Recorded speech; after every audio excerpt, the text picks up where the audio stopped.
Before the war, I had met maybe one billionaire in my life. Since the war, I've met 8 now. The elites are coming out of the woodwork and they're buying these bunkers. It's the whole world wants these NBC air filtration systems. Everybody's clamoring for them. Governments plan for nuclear attacks or dirty bombs and stuff like that. And of course, they pray it never happens. Hey guys, welcome. It's your boy Albaraz Entertainment System. Today we're going to be talking about some stuff that's going on in the world that nobody's talking about. There's some serious stuff going on in this country that we need to know about. So on this video, I'm going to be featuring some stuff that's going on that needs to be talked about. Here we go. In the end, money's going to have no value. What's going to matter is food, supplies, medicine, clean water.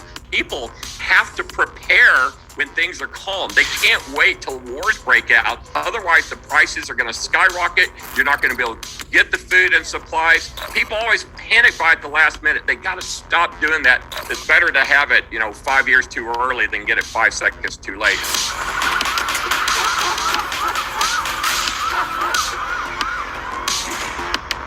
Hi folks, Canadian Prepper here, back again with Ron from Atlas Survival Shelters. In my personal opinion, probably one of the premium bunker contractors from around the world, one of the biggest and busiest, I would imagine.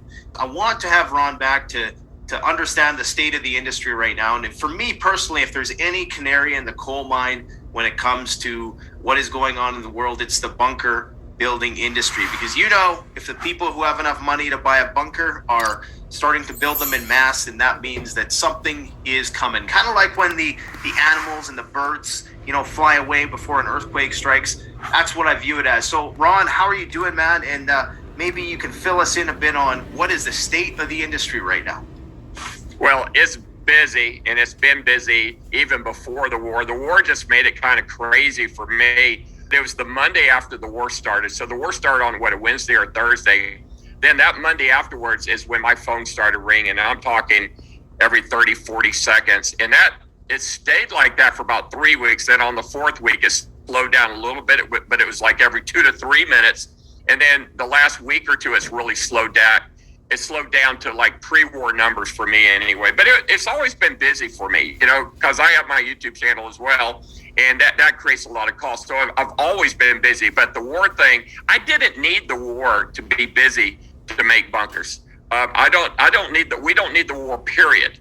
But the state of the industry was strong because of the COVID and the fact that we live in a world that's uncertain and people are afraid. It's better to have it, not need it, than need it, not have it attitude. And I preach to my followers as well about being prepared, as well as you do. And so they're listening and they're doing the right thing. So the mentality of a lot of wealthy people who buy bunkers is that in a split second, they can lose all their millions overnight.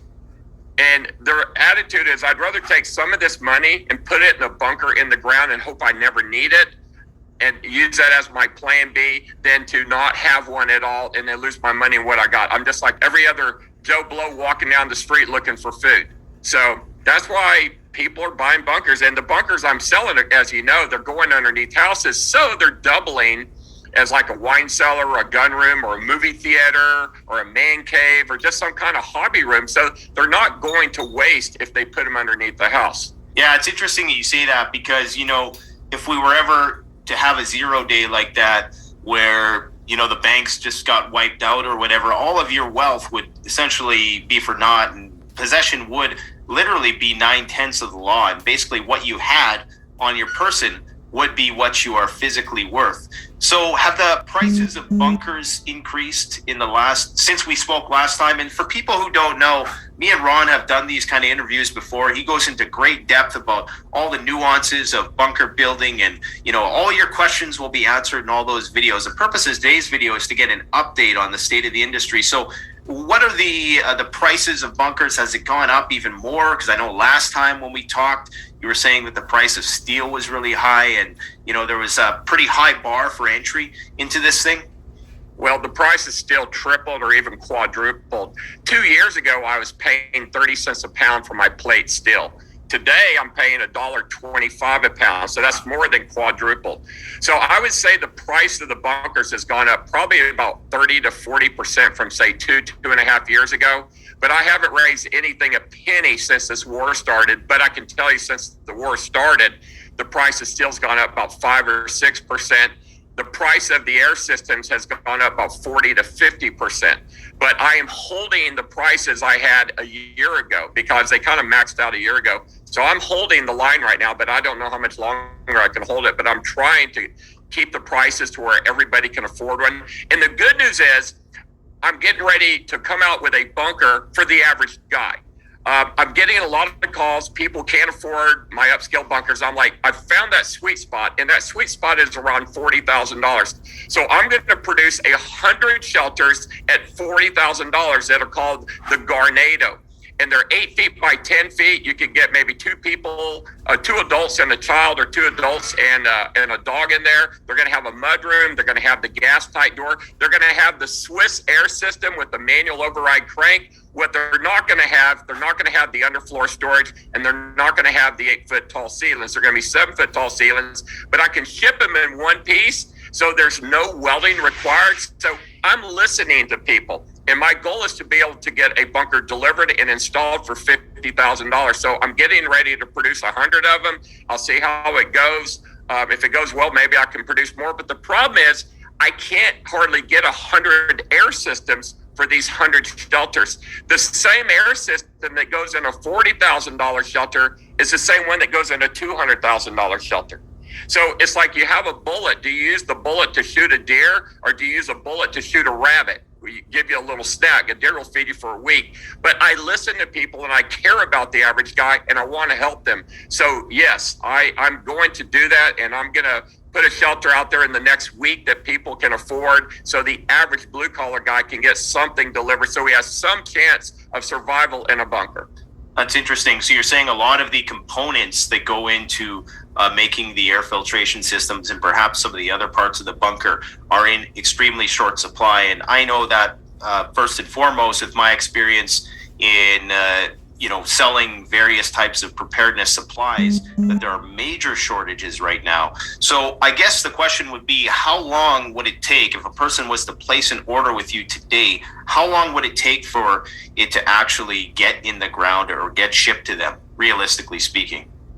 Well, if they ordered it today and I sold them what I had on inventory, they could probably get it in 2 to 3 months, which isn't bad. But it's the whole world wants these NBC air filtration systems. Everybody's clamoring for them. And I have more buying power than pretty much anybody in the world to get it. And I'm having a hard time getting them right now because I will only use Swiss air systems or even Israelis. But the Israelis don't even want to let their air systems out. So I'm only using Swiss. But realistically, these $140,000 shelters that I'm going to make, it's going to take me probably 8 to 9 months before everybody would get their shelter. But the first few people who order it would get theirs pretty quick because I got maybe 20, 30 of these air systems on hand. I got to get another shipment of these air systems. And like I said, the price on them went up 50% in the last 4 weeks. Yeah, it's pretty scary to know that, of the billions of people in the world, we're talking about 9 months to get 100 shelters. And that's it's pretty scary in terms of how close we are potentially getting to a major conflict between East and West. Now, are you seeing people who are perhaps a bit more well connected? Are the elites preparing more? Are you getting phone calls from people in more prestigious places or privileged places? Well, Nate, that I opened a factory in Europe, right? That's what I was going to ask you about. Yeah. How's that going? Yeah. Well, I opened a factory in Poland about 8 months ago, and I've got projects all over Europe. Matter of fact, 2 of the largest bunker projects in the world are projects that I'm doing some of the engineering on. One's in Berlin, the other one's in Italy. It's funny. I would say before the war, I had met maybe 1 billionaire in my life. Since the war, I've met 8 now.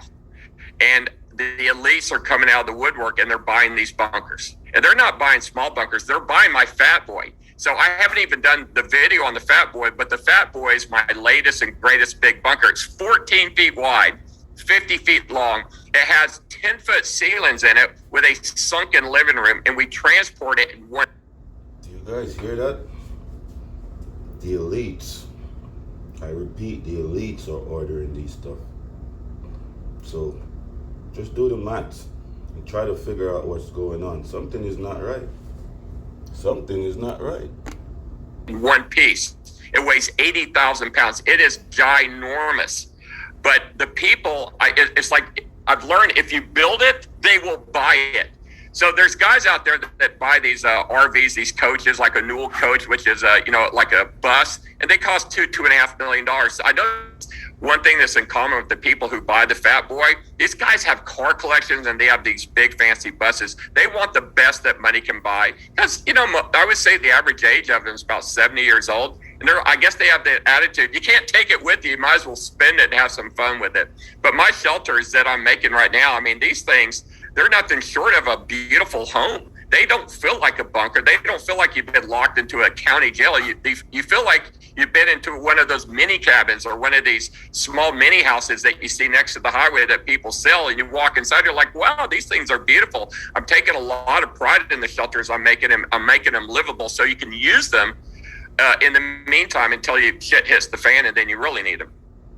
Yeah, I would imagine as a billionaire, there really isn't a whole lot of stuff you can buy once you have $1 billion in the bank. You can buy a house, you can buy some cars. Above and beyond that, maybe you buy yourself a nice yacht, maybe even go to space with Jeff Bezos or Elon Musk. But at the end of the day, I'm sure that the security that comes with having a bunker is probably right up there on their priority list. So you said you're seeing a lot of activity in Poland and Germany. Are these like bigger projects? Are they for individuals? Or are they for like government? There's one guy in Italy that's building a public project where you can buy into it for 500 people. Then there's a group in Germany that's doing a 1,000-person project where you can buy into it because people don't have the space for private bunkers. So these guys are building the bunkers so you can go buy the private space in them. And so they're basically making an investment. The one project's like $35 million project for the 1,000 people. The other one, I don't know what it is. It's around $24 million project. But that way people have a place to go. That's the problem. A lot of people live in high-rise buildings. They have apartments. They're wealthy, but they have no place to go. They can go check into the Doomsday Hotel bunker. So I don't know what they're going to call it. So do you think that obviously there's a limited amount of these Swiss air filtration systems to go around?